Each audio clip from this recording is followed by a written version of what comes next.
28 to 1. Right, yeah.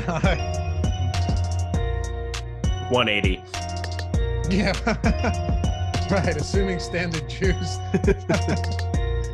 Yeah, what's going on, everybody? Good morning or afternoon. In my case, afternoon, 12 o'clock here on the East Coast. Welcome to the Stokastic.com NBA Live Before Lock 4-game slate today. Here's what we're going to do. Because there's no deeper dive, we just got one show.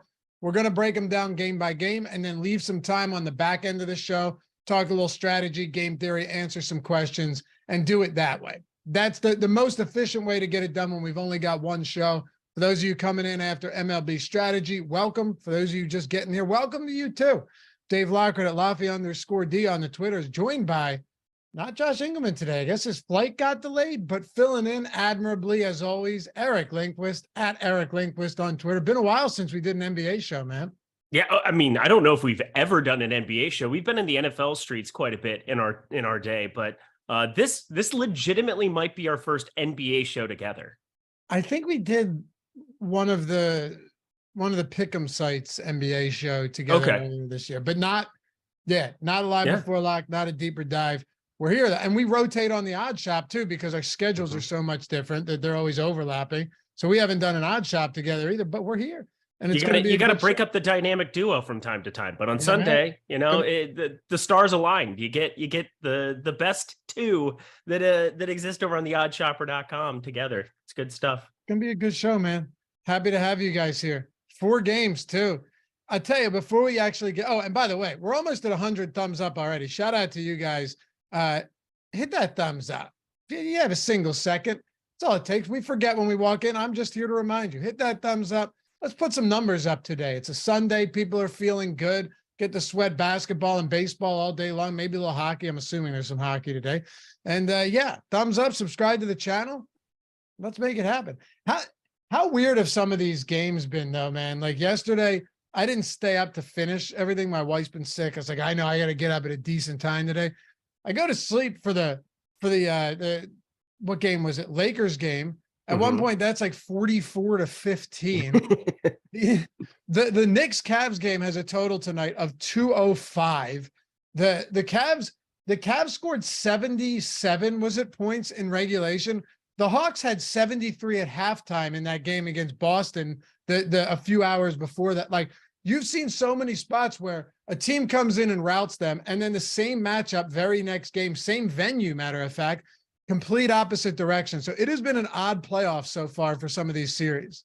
Yeah, I mean, it's been kind of an exercise in not having, well, from a DFS perspective, especially not having recency bias, because things have been changing so much based on injury news. They've been changing so much based on how a team shoots from game to game.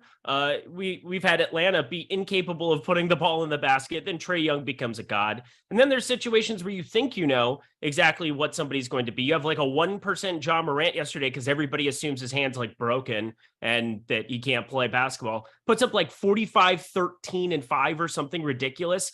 Ended up being like a must-have piece to be able to win anything. Just wild playoffs across the boards. And then from like an actual, like, what's been your favorite series to watch? Because I think I have kind of a contrarian stance on this one.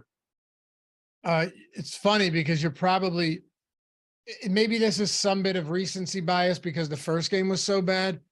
Denver, Minnesota has been a hell of a lot of, you're saying you're biased because Denver, Minnesota has been a blast. Like, I mean, Edwards has been fantastic. You had, I think, the best game so far. I know there was a good Knicks Cavs game. Sixers just handled business. That was like, sure, there might have been some spots in those games where it was close, but you could just tell heavily outmatched and overpowered the Brooklyn Nets. So that's whatever. Boston and Atlanta, I'm good.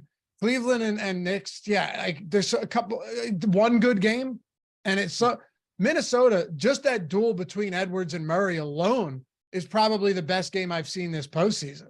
Yeah, Edwards Murray. So what I'm getting at is that for some reason, the series, I thought the Sixers Brooklyn series was really entertaining, and it ended up 4-0. I think the second most entertaining, outside of, we're just disregarding Kings Warriors, and there's obviously some stuff going on there. Nuggets Timberwolves has been epic. Like, for some reason, even these series that are getting complete blown up, like Cavs Knicks is 2-1 in the Garden today. And I don't really feel the hype of that one. I think everybody feels Kings Warriors because, well, it's the defending champs, but then Celtics Hawks still feels like a write-off. Still feel like Boston isn't really in trouble there. They're not at the moment. They're not. And then Nuggets, Timberwolves, like you could tell me the Timberwolves rattled off 3 in a row, and I wouldn't be all that surprised to go to a game 7 there. I think it's very, very unlikely, obviously, but I mean, it's been a competitive series in a lot of spots, and you're Karl Anthony Towns rejoining the land of the living away from the Timberwolves being competitive. Also, he's been bad. Yeah. Oh, yeah. Also, it's funny because the Sixers are that game at times, like I said, felt competitive. I'm pretty sure they covered in all 4 games still. Yep. Like even one, they were 4.5 point favorites, whatever. But yeah, yesterday they're pulling out, they rattled off wins and at the end just pulled away. But let's get into some, I wanted to talk Tobias Harris to round it out. How good has he been? Shockingly good. And it's insane. And it's not just as a scorer. It's the first time in forever that I've seen Tobias Harris actually be active on the boards and not just have defensive rebounds who just go straight through his hand. I think PJ Tucker pulled him aside and said, listen, man, something bad's going to happen to you if you play like you did. Something bad's going to happen. But I was going to say, Philly, you guys are forgiving folk. Stop it. Yeah, it's crazy. Yeah, real forgiving. I don't know. We'll see. It sounds as crazy as it sounds. I feel like PJ Tucker might make a difference just in that locker room with that type of presence. What? Yeah, I like the Sixers right now, by the way. I really? Can't believe I said it. I kind of do. Tobias Harris and Maxey, if you're going to have those guys playing off the ball away from James, well, they had the ball in their hands a lot more yesterday with no Joel Embiid. But if you have Embiid come back healthy, which I think it was a little bit preventative, you're up 3-0. I'm trying not to hit the alarm bells. I think they probably are making that seem like a bigger deal than it is. At least I'm hoping that for your sake, and definitely for Mike Lawrence's sake, because I don't know what he'll do if the Sixers suck. But Tobias Harris has been unbelievable. Like Clippers, Tobias Harris, and if that continues, I think they're my favorites in the East. I don't know what Giannis's status is going to be going forward, but I really like the makeup of that team right now, the way Tobias is playing. Wow. Okay. I still like Boston. I could change my mind if Harden starts to actually knock down shots and get to the rim and finish. But he hasn't had to yet, which is kind of encouraging, right? He hasn't had to because they faced the Nets. That's what I'm saying. Well, you're going to need everything you can get if you go up against that super deep Boston team. Yeah. You ready to talk some basketball for Sunday slate? Let's do it.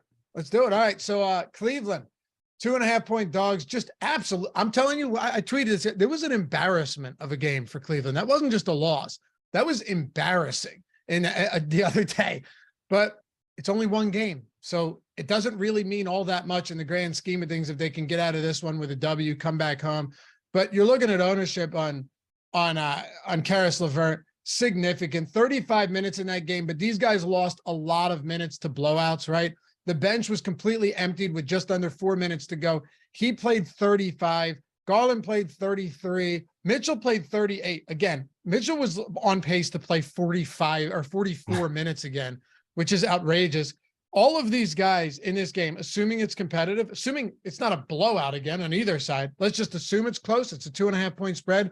These Cleveland starters right now, including Caris LeVert, Darius Garland being the one semi-outlier, they're playing absolutely massive minutes. There's no denying the type of playing time we should expect from them tonight. Yeah, we're going to get a lot of it. They put up a complete dud, 79 points in an NBA basketball game in the year of our Lord 2023 is kind of inexcusable.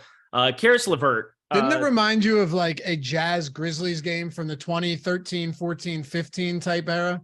Yeah, or like there was that Nuggets Sonic series forever ago where it felt like every game was in the 80s or something like that. It was abysmal. And I get Cleveland's out there slowing it down, doing what they do, being methodical, but you kind of have to play well too and make shots and, try to do things from an offensive perspective. It was pretty flat from the get-go, but I still think that Caris LeVert getting into that starting lineup, if you're going to play him 40 minutes a game 2 not starting, you might as well just have him on the floor from the get-go here. He's definitely going to give you the best chance in the playoffs to help create some more offense there. I think Mobley, though, in terms of where their current ownerships are, I think he's probably the guy that I'm falling in love with the most in my lineups right now. he's been underperforming the last couple. I don't think there's any question about that. I mean, even in that 39 minutes, it wasn't like a must-have score with 37.75 DraftKings points, but we're talking about Karis LeVert. I think if he falls into lineups, he's fine, but I'm below the field right now. I'm sitting right around 25%. I think that's going to maintain. I'm not sure that anything drastic changes in terms of Minnesota's starting lineup, but you could see those minutes allocated from an end, like a Nickeil Alexander-Walker, things of that regard, where you might have some better value coming up later. And I just want to gather more information rather than locking. This isn't like a Philadelphia situation from yesterday where the value was too good to pass up. Like Karis LeVert is fine at 5,100, but he's not in must-have territory for me. What about Mitchell? Because of course you have a slate where you have Nikola Jokic, who, to be fair, has been fine this postseason. He's been great, but not from Nikola Jokic standards, right? If you're paying a premium for him. Tatum, obviously a good spot against Atlanta. And since it's a live before lock, I don't mind kind of deviating from the game by game thing. If we're looking at this from a, how do we want to approach these high end guys? You have Curry, you have Mitchell, all those, and Fox, all of them at 9K and up. Of course, guys like Jokic in a tier of their own. But then, and Adam and Josh and I talked about this the other day, there has been an ability to live kind of in this 8K mid-range where you've got guys like Edwards who's been blowing up. Murray has massive upside. Anthony Edwards is someone that's been dominant over the past couple of games. So how do you get to someone, if you want to, like Mitchell, only 6% owned, but he does have an 11% optimal score in the boom bust tool?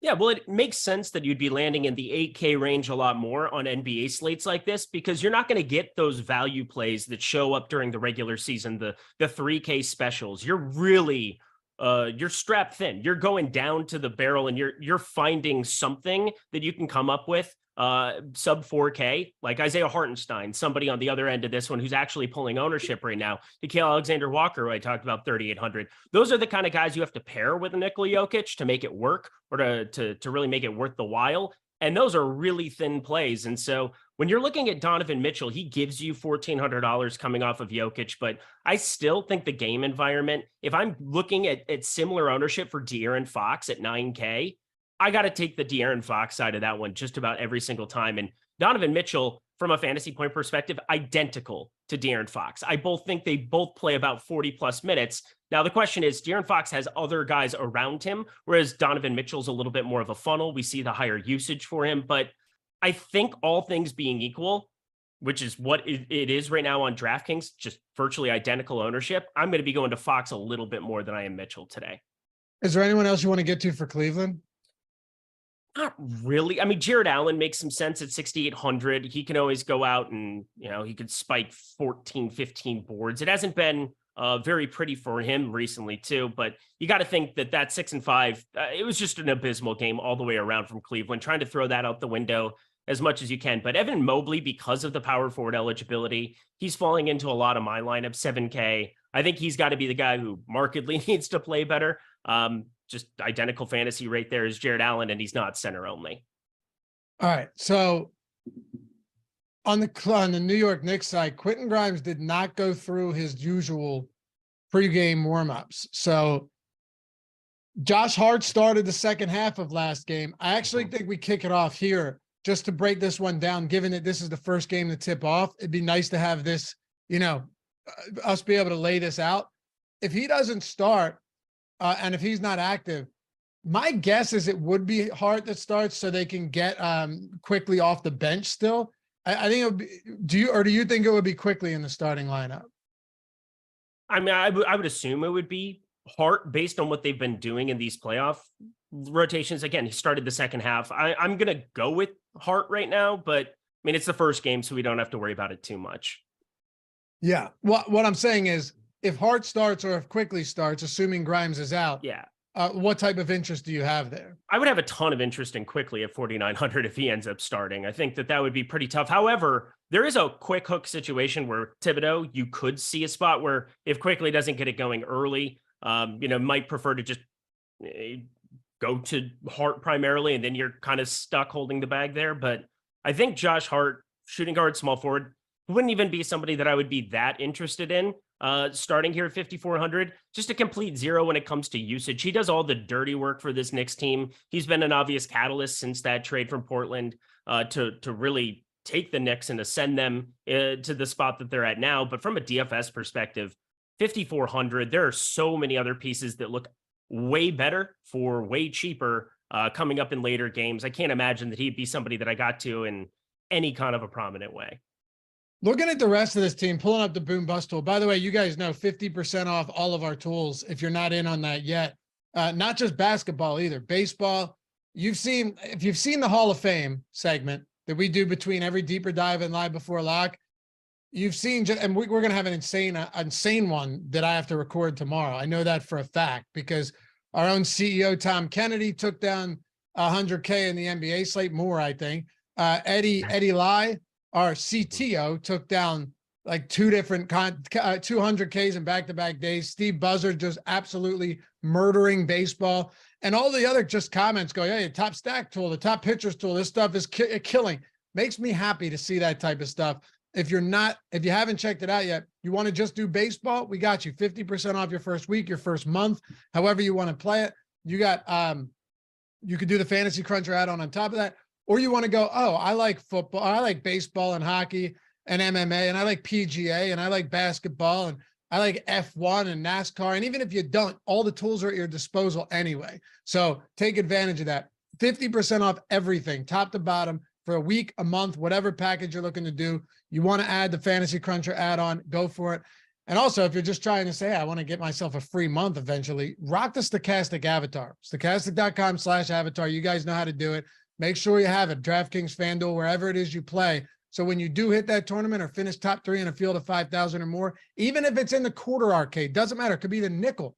You're still getting the free month at $120 value, and you're getting inducted into the Hall of Fame. So keep that in mind. 50% off. And then of course, rock that avatar. All right, let's keep this one moving. When it comes to Randle and it comes to Brunson, look, it's a 205 total game on a 4-game slate. 205. It's shockingly low, but both of these guys in the mid 7s. Randle's salary has come down $2,000 since game 1. It's wild.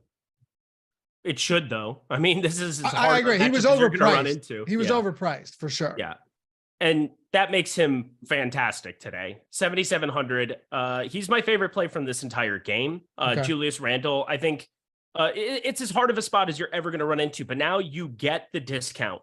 We only saw him play 33 minutes the last 2. They haven't had to push him as hard.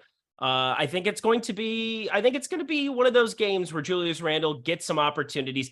He's just got to knock down some of those early threes. We've seen so many times this season where if those first couple come down, he is set to go. 2 for 10 last time out. I think Julius Randle, that's what you got to do. You got to get Evan Mobley and Jared Allen out of the paint, and best way to do that is have Julius Randle knock down some shots. So again, it's not possible to really predict that, but it's possible to predict the fact that at 7,700, being a 1.3 fantasy point per minute guy, even against Cleveland, the best defense in the NBA this season, pretty easy for me to see a path where Julius Randle pays off. Okay. When we get past Randle, how do we approach the rest of the Knicks today? Again, super low total. Understood that. We're also waiting on the Grimes news. Do you get pieces of Brunson and Mitchell Robinson? Are there any other spots that we need to get into? By the way, Mitchell Robinson did play 30 minutes last game, by far the most he's played in this series. Yeah, and that just, if you're playing on FanDuel, you know Mitchell Robinson can have that extra utility where you get 3 points for those stocks, and he is rather good at accumulating those from time to time. At 5,800, he'd be my favorite tournament center for FanDuel purposes, where, center only. You do get some bonus with power forward eligibility, Cat power forward eligibility, Mobley power forward eligibility all over on FanDuel. So at 5,800, I really like him there. He's 5K on DK, which again is super cheap. You got to think his chances of in 30 minutes, if he's going to be on the floor that long, to go nuts are great. But I always get a little bit worried where, this interior is no joke on the Cleveland side. You could run into foul trouble. I think Hartenstein at 3,800 is somebody that I'm just finding myself getting to just for salary saving purposes. I'm getting to about the same amount of both of them. They're around the same ownership too. I think they're fine, but I think there are better plays coming up a little bit later that I don't know if I want to be locking in too many lineup spots or have like a strong stand on either one of them. For Randle, it's just the price has come down so much, and we know what that upside can be. Brunson, he's just falling into lineups too. I'm a little bit below the 16.5%. that is currently projected for him. But Robinson, Hartenstein, I definitely see the path, but I don't think it means that Robinson's automatically going to be playing 30 minutes a game going forward. All right, let's talk Kings Warriors then. You got to love it, right? The Kings up 2-1 in the series, but 7.5 point dogs today. Unreal. So, hey, probably the way it should be It's in true. Golden State. What a terrible team they've been away from home. I really thought that might change heading into the postseason, but thus far it has not. Domantas Sabonis, 8,900 on DraftKings. We can get into FanDuel as well. He's 22% owned, highest ownership on this team. You know, the one thing that has concerned me a little bit recently is the fact that Sabonis, when he was crushing, I know I was at chalkboard, you were in the Discord, we were both, and I had no idea until someone was like, hey, Eric was on that too today. We're hammering those triple-double props over the remaining, few weeks of the season, because the assist totals and the assist opportunities were through the roof. When you look at Sabonis in the postseason, I'm seeing a little bit of concern there in the playmaking potential. De'Aaron Fox is doing more ball handling than he was before. It isn't to say that Sabonis is not a viable option by any stretch. I'm just curious to get your thoughts coming off of a season where you saw Sabonis just absolutely dominant in that regard. Just De'Aaron Fox in 3 postseason games, 15.3 potential assists. Domantas Sabonis has 9. Steep drop off from where they were to close out the year. Yeah, I don't want to say it's like a coaching situation, but if you were watching those games, not to go 2 X's and O's away from the DFS side of it, but if you're watching those games, Domantas Sabonis is sitting at the top of the key and he's doing these dribble handoffs with Kevin Huerter over and over again. Yep. And he's not even really involved in the flow of the offense unless he's back to the basket posting up on Looney. And then he can kind of create for himself. He finds some corridors to be able to kind of finish at the hoop there. Offensive rebounding, that was obviously a big deal. And, he was kind of clobbering guys the first 2 games, didn't get away with as much in game 3. But Looney just went nuts on the board. Oh, buddy, it was pretty incredible to watch. Like, and 9 I was assists. out to dinner with my wife, and my wife was legitimately just like, "What? That guy keeps getting every rebound." And I'm like, "Yeah, if my wife is watching basketball, I can tell Kevon Looney's a menace." How underrated is he though? Like when he's playing well, what an anchor that guy is. Yeah, I don't even really know when the switch flipped. It might have been even like the playoffs last year, but he was kind of a nothing, even from a DFS perspective, where people were playing him 4K and in the starting lineup. And it was just such a useless lineup piece because he had no upside. I just love it's not even like intensity because it doesn't look like he's going out there and like doing hustle play. He's just like in the right place all the time. He makes like the intelligent basketball play. And, Draymond Green, say what you want about him. I think he's one of the smartest basketball players that we've seen in the last decade. He knows his role, plays truly to a role. And he's kind of, I think, shown Kevon Looney that path. I mean, Kevon Looney was worth 5.6 expected win shares. EPM has him with a plus 1.2, 82nd percentile defender this year. I did not see that coming after his first couple years. 2017, 2018 with Golden State? He was a complete nothing in the middle. I really like his development, and offensively, he's been better than his defensive numbers this season. So he's actually regressed as a defender this year, but I mean, come playoff time, he's just such a weapon to have on the boards. He really is. I'm pretty sure he had some huge games in the finals. I know that, but also I thought it was the Western Conference Finals that he played really well in too. Yeah, he's good. Hang on, one thing. So somebody just said Looney, we've got Draymond back. Looney won't play as much last game. He played 32 minutes in game 1. He played 31 in game 3. You had Draymond in game 1. I don't think it's as easy as that. Like, I think that Kevon Looney is going to be on the floor a lot because he creates so many extra possessions during the course of a basketball game. It's the same reason you want Josh Hart out there for the Knicks. He's one of the best rebounding threes in the NBA. Obviously, comparing him to Kevon Looney from a rebounding perspective, not exactly 1-for-1 swap, but Kevon Looney is making a huge difference for this Golden State team. You don't want him playing less than 30 minutes the way that he's playing right now. And hold on a second. You didn't mention game 2. He had 3 Massive fouls in the first half, missed the last 5 minutes of the first half, picked up his 5th foul 5 minutes into the third quarter. He was pacing 30 minutes again.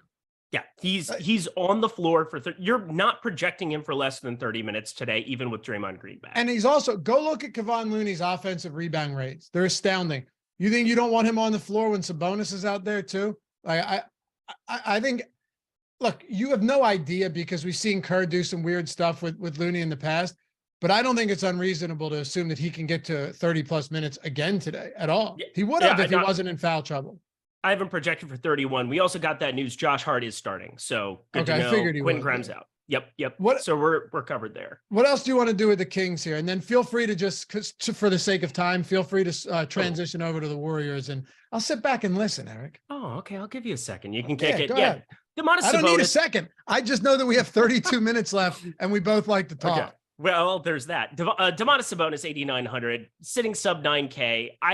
I am in the same way, averaging 9 potential assists per game through this series. Not what you're hoping for from Sabonis. I'm not going to be firing his triple-double today, so congratulations to everybody on the W there. But Kevin Huerter is just kind of got that mold of a play where I'm going to see how some of my lineups are doing after the Cleveland Knicks game. He's 5,600, but the shooting guard small forward eligibility, I think that can be useful where you need to have somebody knocking down some shots here. And we saw last game, it wasn't Malik Monk there for the first time all series, and I'm not sure if they're going to make any massive adjustments there. I think Malik Monk's always been locked into that Terrence Davis type role, where if he's hot right out of the gate, you know what you're going to get there. You're going to get a lot of fantasy points. If he's not, you might be running into 24 minutes like we saw last time out. So Kevin Huerter, I think, is locked into that role no matter what. So I think I like him more as a play at equal ownership than Malik Monk, pretty strongly. In fact, I've got a lot more Kevin Huerter.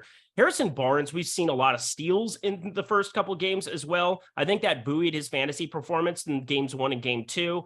You saw those go away, and then you saw the fantasy outcomes plummet there. So not really a priority, but De'Aaron Fox at 9K, talked about him before. I prioritize him over that of Donovan Mitchell. I know Donovan Mitchell has the shooting guard eligibility, but Fox at 9K, just falling into more lineups because I like the game environment more. I can turn it into other things if I feel like I want to get off of that play, and I can kind of react to every piece of information I have from the first game. Yeah, De'Aaron Fox has been dominant. I was actually surprised to see him pulling 6% right now. It's wild. I have a lot more than that. And if that continues, that'd be great. But I think it makes sense because there are just, Karis LeVert's pulling as much ownership at guard as what he is. Yeah. You have Anthony Edwards, who's played incredible. Anthony Edwards was like 5% in game 2 going up against Denver and just set it ablaze in some spots. I'm looking at a different slate. Sorry, my apologies. He was still pretty popular for that one. But Anthony Edwards, we're going to see him be very, very popular once more here because he's just been that dude here for the Timberwolves. Trey Young back from the dead as well, playing at home in Atlanta, apparently just found basketball again there. Jamal Murray's been awesome through this series. There's a lot of guys who are cheaper than Fox, and there are a lot of thin plays sub 4K, but I think that's why you want to get to him because he has been doing everything for Sacramento. Yep. 1.4 DraftKings points per minute this series, 32% usage, 36% assist rate, 38 minutes per game. Not bad. Decent. All right. What about the Warriors? Flip it over to the other side of this one with Golden State. Look, 7.5 point favorites. They'd love to even this one up going to Sacramento because they probably won't win both there. Draymond Green, a lot of ownership coming in here. $6,100, 46% on DraftKings. Woo, that is quite a bit. Once you get past him, you're talking about low 20s going to Wiggins, Klay Thompson, Steph Curry, 16 and 10 respectively. And then the rest of this team just getting nothing, including Kevon Looney with that price increase. Yeah, what's wild is Draymond Green still looking like a guy that you can get to a lot of. Him and Karis LeVert in the boom bust tool, both negative leverage. We're talking very slightly for Karis LeVert, but a lot of negative leverage, nearly 10% negative leverage there for Draymond Green. It's still a play because of the power forward center eligibility that you want to be getting to. I'm right about at the field right now. I think that's going to kind of be where I stay.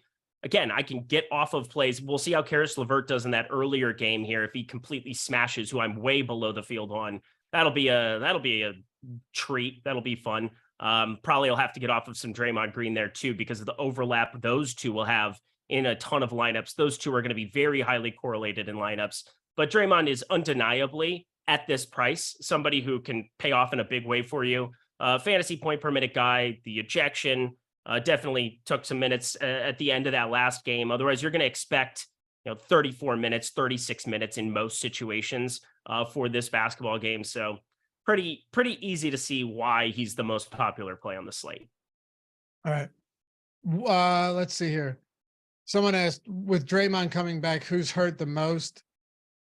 I mean, DiVincenzo played only 20 minutes in game one, and that was with Looney playing 32 and Draymond. Well, Kuminga played 13. He's going to play like 0. So he's probably the one who he's going to maybe play 4 minutes, like a second quarter rotation. Yes. So if we're talking 1-for-1, 10 minutes from him, he's probably hurt the most. Not that he was in play for today, but guys who are in play today that he probably takes the most off of, by far, Dante DiVincenzo. Yep. Yeah, and it wouldn't be surprising to see DiVincenzo come in around that 19, 20 minutes again. Yep, agreed. All right, where else are we at here? Curry, Clay, Wiggins. I don't think we really need to get into any of these very low-owned guys. I mean, we could talk about Poole, who has a optimal score of 11, despite being only 2% owned. Take this one where you want to, and then we'll move on to the next. Yeah, I think it's the hardest thing for me to grasp or what Jordan Poole's minutes are going to be for this team. I think there's an argument to be made that he played well enough last game that they found some functionality with him on the floor. 28 minutes after 15 in game 2. He is a complete nothing in the pick and roll. But if Malik Monk isn't knocking down shots, you can have Jordan Poole on a floor. I think that was really kind of what it came down to, is you had Monk creating, you had Fox creating on the floor at the same time. You couldn't put Jordan Poole out there defensively at times. And now we just run into the complete opposite situation where it's like, well, why wouldn't we want him out there offensively if he's going to be creating enough there? I think he probably plays around 24 minutes. We have a projected at 27 here right now.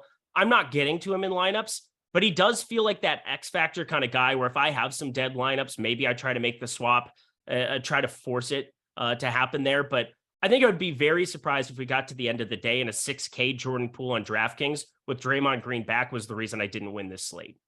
Okay. Clay, Steph, Clay, Steph, you know what you're getting. Like Steph Curry, playoff time, lots of minutes. Klay Thompson, shooting guard only, kind of an interesting spot at 7,200. But Andrew Wiggins, I think, is rightfully getting the next most ownership on this team. Kevon Looney, we talked about pretty much at length. He's not great at 5,800. That price came up drastically, but I'll still have a couple of shots that I'm trying to force in there because of what that upside could be if he's playing 30, 32 minutes. All right, we'll do our best to get through these next 2 games as quick as possible, but efficiently as possible. Before we do, though, sponsored by PrizePicks, presenting sponsor of the show. I mentioned earlier, hey, if you're trying to get that free month, you should have the avatar. You should be over trying to get up in the Hall of Fame. Or, Eric, you could just sign up for PrizePicks using the link in the description and in chat. Get 100% deposit match bonus up to $100 and a free month of Stokastic Plus Platinum, $120 value, and every single sport, every single tool on the site. To me, that sounds like a pretty easy way to get the tools and then probably end up in the Hall of Fame because you're using the tools that people use to get there. Beautiful stuff. PrizePicks. I mean, you have Josh who's doing the videos every single day on OddsShopper, so be checking those out. I love PrizePicks. Obviously, if you guys are in a non-legal betting state, you have an opportunity to fire a bunch of props and have a bunch of exposure. Everything that we're talking about here at Stokastic, we have the tools to help you be able to find success. And also, the one thing that I really want to emphasize is it's better to be playing 5 and 6 flex plays over at PrizePicks. Just mathematically, we've done a lot of the work for you guys over at OddsShopper here, NBA Bet Pro at Stokastic. If you fire those up in 5 and 6 flex plays, you have a better opportunity long-term to have a higher ROI, even if the win rate for that top tier, the 10X, the 25X you can get for 6 flex now, you really can pour in some cash over a long period of time. So you want to jump in now. NBA, the numbers have gotten more efficient come playoff time. We have a better idea of what the rotations are going to look like, but MLB is just getting started. We have tons of other props. We have they have CFL or not CFL, XFL stuff going on all the time now too for the playoffs. You want to be checking this out because there is some money to be made at PrizePicks. No question. Pick'em Pro. We got all the tools, all the videos you need, as Eric pointed out. Also, one last thing about PrizePicks here. Did you know that every day during the NBA playoffs right now, random person's going to be selected to have a shot at winning a whole lot of money. $1 million in a 6-pick flex play. Okay, here's how it works. Every day, I think all you have to do is play like a $5 lineup, might be 10, like 5, whatever the minimum is, $5 lineup.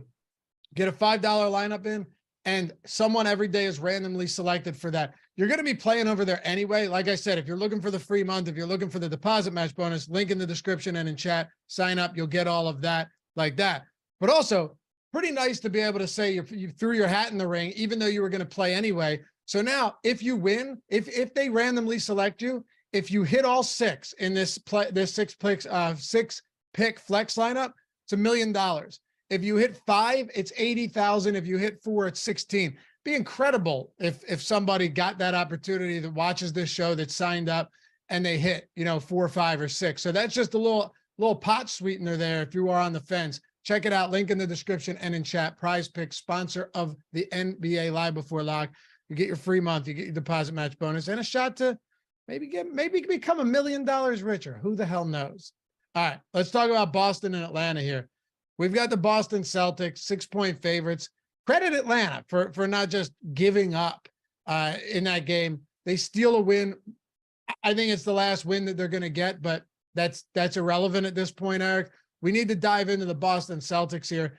Tatum, second highest priced player on the slate. And then you've got someone like Jaylen Brown, who is essentially just sitting in that same range as all of these other 8K guys that we've talked about so far. But the highest owned player is Malcolm Brogdon right now. And Marcus Smart, unless the news has come out since this show started, Marcus Smart is questionable for this game. Yeah, and that's the piece of news that matters the most. I assume that he's going to be playing. I don't know. So you want to be able to have a game plan in place for that one. In that event, Malcolm Brogdon would be a smash. You would have Jason Tatum and Jaylen Brown, who would be 2 spend-ups that you would hope you didn't waste too many lineup spots in the earlier spots, just because of this game environment. 231.5 outside of Golden State and Sacramento, second best game environment here on the slate. I would want him. I'd want all the Derek White, even at 6,400. So it makes sense that Malcolm Brogdon's getting the ownership right now. But if Marcus Smart is in, I don't fall into this 22.8% category. I do not agree with it. I will not get close to it. I don't know what that, he played really well in the game too. He played 28.5 minutes there towards the end of it. I feel as though Derek White, though, he played 30 minutes last game. He was going to be playing 38, 40 minutes, it feels like, in competitive spots. It looks like they were just trying to find something throughout that game to try to make the pieces work. But he played 38, then 34 when it was a blowout. And then Derek White just 30 minutes last game with foul trouble, 5 fouls there. I think Derek White just becomes the guy that I would want to get to most relative to where I think the ownership would land. And Malcolm Brogdon, it doesn't feel right if you have Marcus Smart in to be getting him in a quarter of lineups. I had to double take to make sure Smart wasn't out when I initially saw the Brogdon ownership, to be honest with you. Yeah. Obviously, it would be higher than that if Smart is out, but yeah. It feels anticipatory, doesn't it? It feels as though people are kind of like game planning for maybe him being out or something. I thought so. Yeah. Yeah. I mean, we have him with a 7% boom score right now. We do have him 20% optimal, but yeah, that's going to be a big piece of news. No question about it. That Marcus Smart, I'm with you. I assume that he's going to be out there. Usually these guys are, I don't know. Not sure why I'm even saying that. It seems like everyone's getting hurt in the postseason anyway. Yeah, I'm like, I keep saying, oh, he's going to definitely play. Giannis Antetokounmpo ruled out after getting upgraded to questionable. I'm like, awesome. This Milwaukee ticket is dead. And then all of a sudden they rout them in game 2 anyway. It was wild. It was wild. Yeah, it's out of control at this point, but whatever. We'll play it. We'll play what we have. Tatum and Brown, you mentioned White already. We can get into Robert Williams as well, but with Tatum and Brown, are you paying up for Tatum today? He's kind of in a no man's land area. He's cheaper than Jokic by a decent amount. And then outside of Curry, he's pretty much in a tier of his own. It's him and Curry in that high 9K range. Yeah, it's an interesting slate because every spend up outside of him is center and point guard. Like everybody who is 8,900 and up, Sabonis, Fox, Mitchell, Jokic, everybody there. So it gives you a different build compared to all of those lineups to begin with. So I really like getting to Jason Tatum at 20.4% right now. I'm well north of that number. Also, coming off of that lackluster game last time out, he was the only guy who's continued to just smash.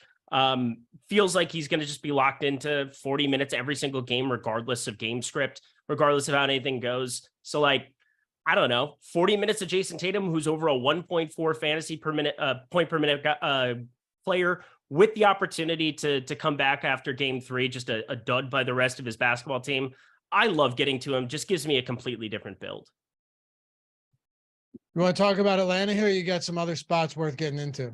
Just Jaylen Brown. He's still great. 8,200 as well. I think, he can't play worse than he played last game. I would hope. That was pretty atrocious. The Derek White situation, pay attention to news.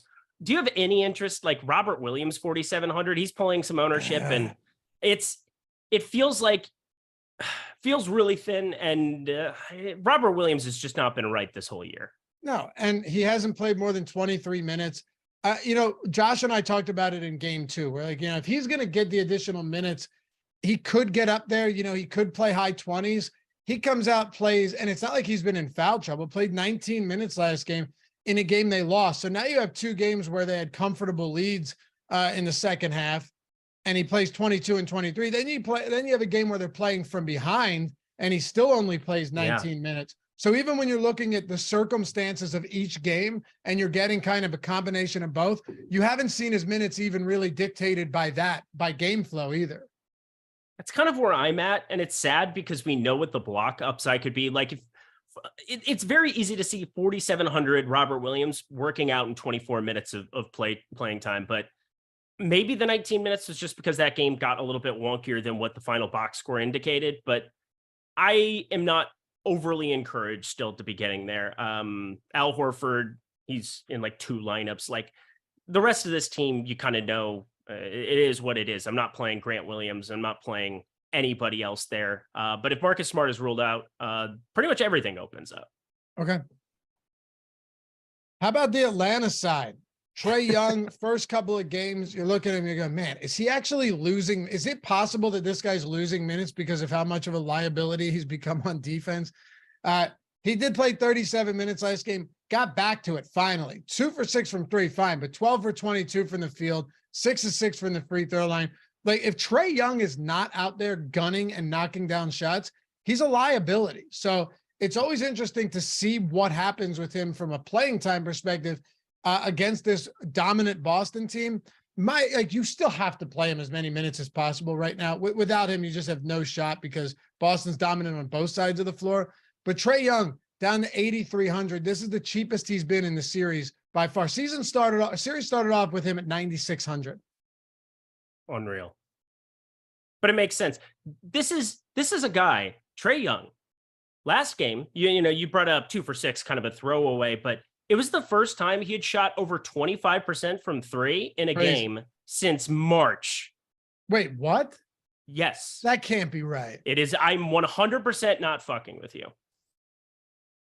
Wow. Yeah. I mean, Grant, so 1, 2, 3, 4, 5, 6, 7, 8. Yeah. He'd gone 8 games without shooting. And he had a couple where he was just 0 for 5, 1 for 8, 1 for 6. Damn. Yeah. That's dreadful. I was going to say, it was one of those things. Dude, he shot 2 for 6. It's not like he shot 6 for 12. He by far his best 3-point shooting percentage and game of the month. Oh, 2 for 6 from 3. The bar was set really, really low for Trey Young, but now the price is really, really low too at 8,300.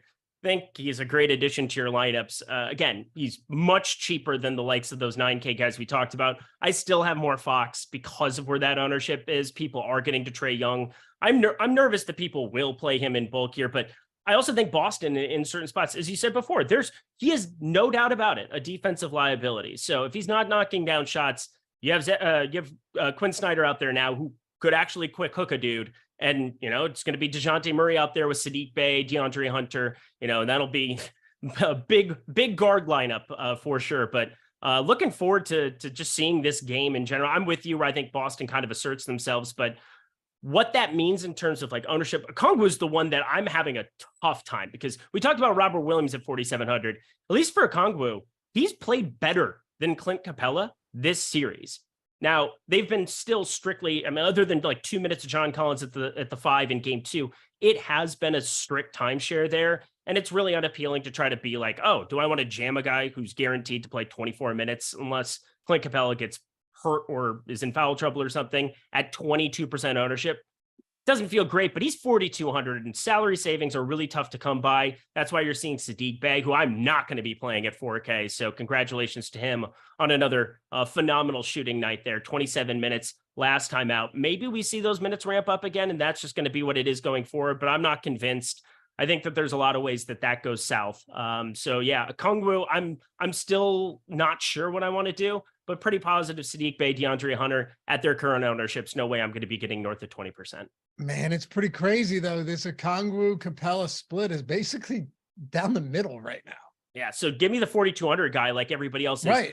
Like it's, if Clint Capella could just start a game off well, he's a 1.2 fantasy point per minute guy who I would expect in certain spots plays 26, 28 minutes, and it would go to like 20 for Okongwu. And then Clint Capella is your difference maker, but it seems as though Okongwu's played better. And so he's been playing, more of the closing minutes, if you will. Like Okongwu played all the way until the 450 mark of game 3. So I'm just saying, push came to shove and they had Okongwu on the floor over Capella. So I'm not sure what to make of it. If there's anything to capitalize there, I just know that he's 1,200 cheaper than Capella, and that's why he's showing up for me. Well, what was shocking to me is Okongwu was out there when the Hawks were up double digits and Boston made a run, cut it to like 1 or 2 early in the 4th. And I'm thinking, all right, Okongwu's coming off.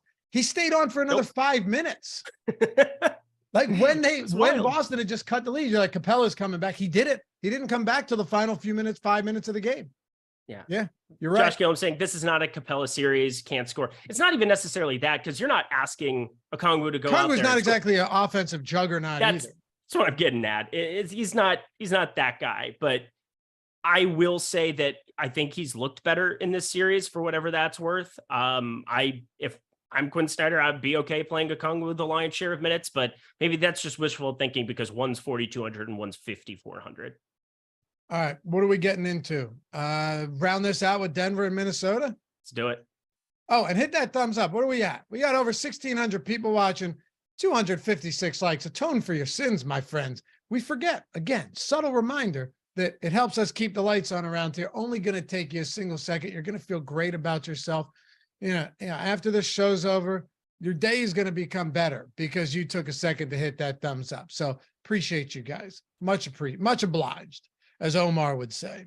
All right. Denver, Minnesota. Jamal Murray, down game last time. I pointed this out to Adam on the deeper dive the other day. If you look at Jamal Murray's playoff stats, though, and you have a decent sample, right? Pretty long series in 1920, 18-19, and then 19-20. This guy is just he averages almost 40 minutes per game. He has a 34% usage rate in the postseason. Of course, all of this under Michael Malone. So even though he's coming off a rough one, I'm always willing to give Jamal Murray a little bit of consideration here when his price is sitting at 8,100. What are we doing with him and Jokic at the top of the Denver Nuggets today? Yeah, I mean, his price is still too cheap. Like he's 8,100, but he's playing 38, 40 minutes in competitive spots. Even not really all that competitive towards the end of game 2. I mean, it was just him and Ant going back and forth. Ant, I guess that one was closer to like the last minute or so because of Ant, but 33 minutes was that crazy blowout game. I don't see this being a crazy blowout, nor do the books. Looking at, for a series for a team that's up 3-0 would only be, 2.5, 3-point favorites in a lot of these spots. Pretty wild stuff. And that just makes me encouraged. 8,100 Jamal Murray, 4-point favorites here at the moment. He's sub 20%. I like getting to him a little bit more than I like getting to Trey Young at the moment. I think just because of those minutes being ramped up, he's only a 1.14 fantasy point per minute guy on the season, but he was also just going off his baseline of how many minutes was he playing? He was under injury management for a lot of it, only averaged 32.5 minutes during the regular season. And now 38 and 40 makes him look drastically different. Take a couple super chats real quick. I'll get to that tiers one. You guys, the tiers questions are tough when we're doing a live before lock like this with 4 games that we have to dive super deep into. Cause I don't know. Are you playing tiers today? I'm not, no, but it's been a routine question here on a lot of live. We can look it up. And we have the projections, but let me throw these at you real quick from Brian. Fox or Murray? Oh man, that's tough. I have a lot of Fox. I think I've made that pretty well known. Okay. I have about equal amount of both. Okay. And then so flip a coin. What else does it get you going going up or going down to Jamal Murray, if you will? Favorite 4,100 or under utility play on DraftKings. I will tell you this much right now in our boom bust tool. Nickeil Alexander-Walker has a 8.2% leverage score, fourth highest optimal score on the slate, only 16% ownership, which is pretty interesting. You have a thought on best 4,100 or cheaper value option at utility? Yeah, there's a very strong possibility that they don't start Nickeil Alexander-Walker here in this game. This will change. The projections, of course, will change. We're projecting him to start right now. Yeah, I was going to say him and Taurean Prince. I mean, they exchanged, I think it was game 2 where Taurean Prince came out and started. We got in a ton of foul trouble, yeah. Yep, gotten a lot of issues there. Nickeil Alexander-Walker was still serviceable, but to answer his question, I'm really not getting to a ton of anybody right now. I have Jeff Green as a placeholder at 3,500, but I just want to make it clear, placeholder. I'm planning on having some swapping and some trying to react to some news. So I just jammed a piece from the last game that's in that 3,500 range, and I'm just going to be able to turn that into other things as the day goes on. But right now, 4,200 and under. I mean, Okongwu is probably still the right answer. All right, and then. Should we hit this tiers real quick? Just top play at each tier. Yep. I don't remember who it was from because it's from a while ago, but we could hit that real quick. I'll just throw this over to you here. Okay. Let me go to. I'm pulling them up as well. Yep. Jumping through. All right. So we got Jokic. I mean, it's Jokic and Tatum and then everybody else. Jokic is still going to be the priority there for me for tier 1. I think that's probably good chalk for sure. Going to tier 2, that's where it gets interesting because if you get Marcus Smart ruled out, you're going to want to, it depends when that news comes out because it would be Sabonis for me right now or De'Aaron Fox in some capacity. Yeah, De'Aaron Fox would be number 1 for me, Sabonis 2, but Jaylen Brown would probably become number 1 if you got Marcus Smart ruled out. So keep that on in the back of your mind there. Tier 3, Julius Randle for me. Tier 4, Evan Mobley for me. And tier 5 is, oh boy, tier 5 is disgusting. Michael Porter Jr. Derek White, though, Derek White could be the smash. So again, you can swap into it in tiers. So do that. Gobert not playing too poorly either. Oh, there's a tier 6. My God, here we are. Tier 6, last one. I like, who's the highest projected? Go to your boy Looney here. Yeah, it's Kevin Huerter for me right now. And then I like Kevon Looney. I'm with you there where I think that would be a really good tournament shot to take. All right, there you go. There you have it. We got a few minutes to go here. And because these games are so spaced out, you still get some stuff in and make some swaps here afterwards as we work through this final game. Looking at the other side of this one, unless there's anything else you want to hit on here, we can wrap it up. Yeah, not really. I think Denver's pretty clear cut. Nikola Jokic, you want to get to, I know that the value is very, very thin on this slate. It could be more open by the time you get there. So that's why I'm trying to get away from crazy amounts of the first game here. I've lowered my exposure to Mobley. I'm keeping it in check with Randle. Emmanuel Quickley's definitely showing up in a lot of people's lineups now with Grimes out. But I think as a result, I think KCP is okay, but at 4,400, if he's going to be over 20%, that's not as fun. Jeff Green, again, placeholder. That is the key word. I know he's in 20% of lineups, but I think that could turn into some other things. I want to play the swap game as the day goes on. That's kind of it for Denver for me. There's Aaron Gordon, not really all that interesting for me. On the Minnesota side, this is where it gets really, really crazy because Mike Conley is crazy popular at 34%. That's not entirely warranted to me. We've seen him in the play-in games knock down some shots and be really effective in that Lakers game. But since then, you've got you've got Anthony Edwards on the floor with him. He's just not going to have the ball in his hands enough and be able to, unless he just gets crazy hot. And that's something I'm willing to live with. If he does that, I'm going to be well below this 34% ownership we have on him. Cat, definitely more the priority, sub 8K for him. Keep your hands to yourself. 42 minutes last game too. Buddy. It's so frustrating watching him as a Timberwolves fan. I just have an ungodly amount of cat, and I'm okay with it. They need Gobert. To. They listen. They can have Edwards score 40 plus points, and they still drop the game by 8 or 9 points. You know, you need everything you can get out of Towns at this point. They lost last game too, with a big Towns game and a big Edwards game. If this isn't an all hands on deck approach where everyone's playing massive minutes today, it's over. I mean, this could be the end of the series. I just think, barring significant foul trouble, you're going to see this is a do or die game for Minnesota. Like, these guys, the Edwards and the Towns, are going to play massive minutes today. There's no two ways around it. That was encouraging. That made me feel happy. Thanks. I got warm fuzzies. Just, it didn't make me feel warm and what did they have to win this game? We got to win a lot of games. We got to win 4 of them to be exact. Right, but in a row. I'm saying your days of watching Minnesota basketball this season will be over today if they don't pull off. This is very true. No, I'm with you. It's going to be a lot of minutes for the main guys, and if it's not, we're going to have a conversation at the end of the season about why we keep firing good coaches. But that's a conversation. Do you want to get to Alexander Walker? Do you wait and position yourself for some swaps? Yeah. How do you round out the rest of this Minnesota team? Rudy Gobert's played well lately as well. He's not particularly expensive. He's even been more aggressive offensively, which was a bit of a surprise to me.